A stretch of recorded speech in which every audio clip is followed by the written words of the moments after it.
Assalomu alaykum. Endi lam harfiga yetib kelibmiz. Lam harfi. Lamni tuzilishiga qarasangiz, mana so'zlarni o'zida takrorlaydi. Lamni tuzilishiga qarasangiz, bu so'zlarni o'zida takrorlaydi. Ya'ni alif va nun. Hozir bitta to'shiga qo'yib qo'ysam nun. Ikki alif tushirib qo'yapti xolos. Ya'ni nun bilan alif birikyapti. Lam harfi hosil bo'lyapti. Lam o'zbek tilidagi l harfi. Bitta qaysi qushni ko'ryapmiz? O'zbek tilida bu bulbul. Arabchada ham bulbul. Bitta mana sut. Laban. Sut. Laban. O'zbek tilida ham sut, keyin sut sotuvchi bor. O'zak sut. Arablarda ham laban, labban. Mana sut sotuvchi. Laban, labban. Misol uchun gul, guldon, gulfurush. Sut, sut sotuvchi. Biz bilan bir xil yasaladi. Yana bitta qoida kelyapti. Laban sut, labban sut sotuvchi, labban sut sotuvchi. Bitta w cha bor. W. Bulbul, bulbul. Xo'sh, endi w ni o'tsak sizlar bilan. Bitta tashlab ketgan bitta qurchamiz bor edi. Ya'ni buni shu boshida qurcha dedi. Ajralmas do'stlik, ya'ni ajralmas do'st. Ikki qurchalar esa mim nomli harfning ustiga yoy shaklida yonma-yon joylashdi va dedi: "Bizning nomimiz Tashdid." Nima ekan nomi? Tashdid.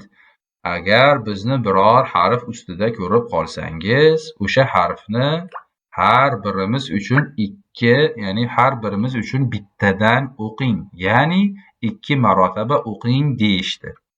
Ikkita qurchani ko'rib qolsiz. Ya'ni bu ingliz tilida yumkin W. Hozir mana shetimizda keldi biz mana. Labban, labban.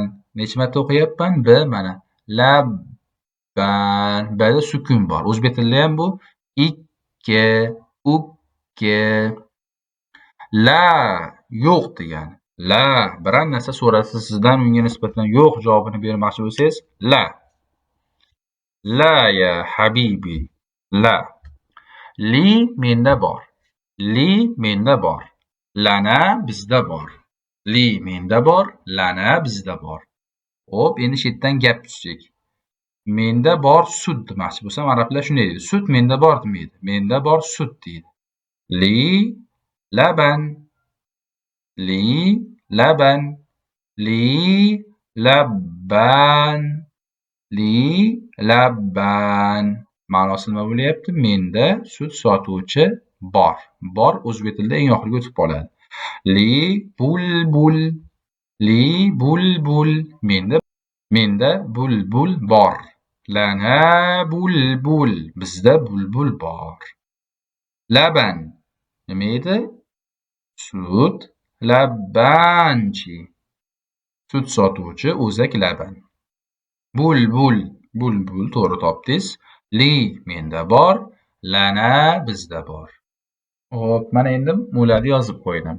Li bayt. Ma'nosini kommentariyaga yozib yuborasiz. Lana bulbul. Lana tiyab. Shu holatga ye qo'shib qo'ysam nima bo'ladi? Shuni ham javobini kommentariyaga yozib yuborasiz.